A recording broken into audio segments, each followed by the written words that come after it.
Star-Lords. Excerpt. Dissertation on Symbiosis at the Galactic level through Isomorphism. From the private libraries of Emperor Palpatine. No recorded author or date of origin.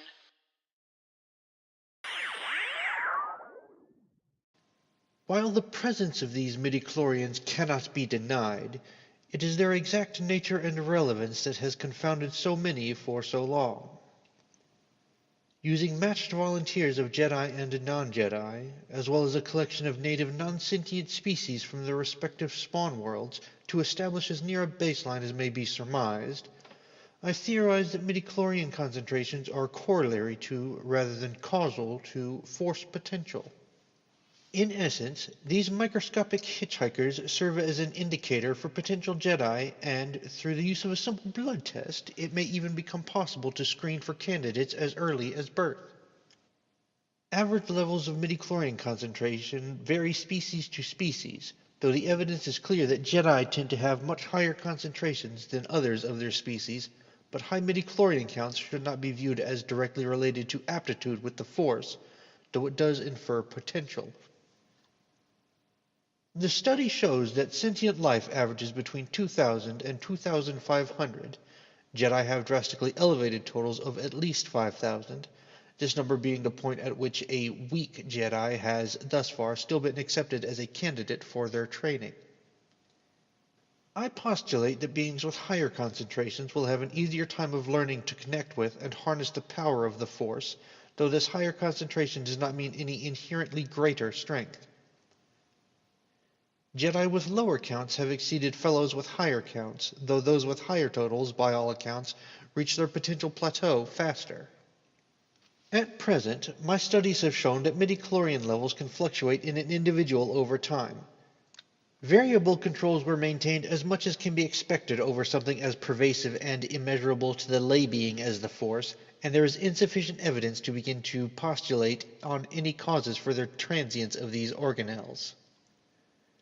My Jedi colleagues, for they were as much a part of my research team as they were my test subjects, claim that they follow the will of the Force, and that they go where they are needed.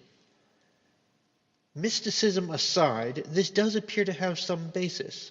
Concentrations of midi-chlorians could fluctuate on a daily basis within the test subjects. Anecdotal claims from my Jedi colleagues have suggested that, and I quote, "If the Force deems a particular creature important enough, it can act through the midi-chlorians to save it, for they, like us, are servants to its will, and quite probably hear its intent more clearly than even the greatest of the Jedi Masters."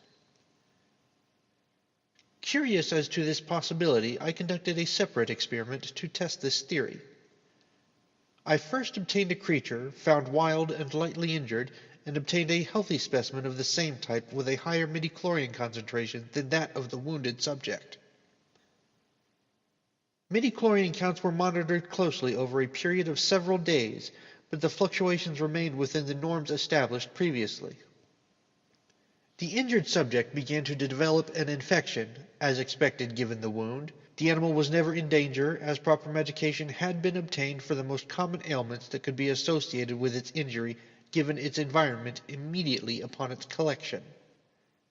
Rather than administering the drug immediately, a transfusion was administered from the healthy subject, which had been selected specifically due to its naturally higher midi-chlorian count.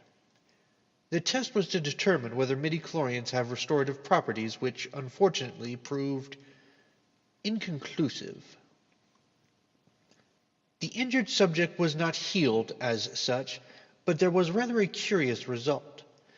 Its health degradation and the spread of its infection were both halted.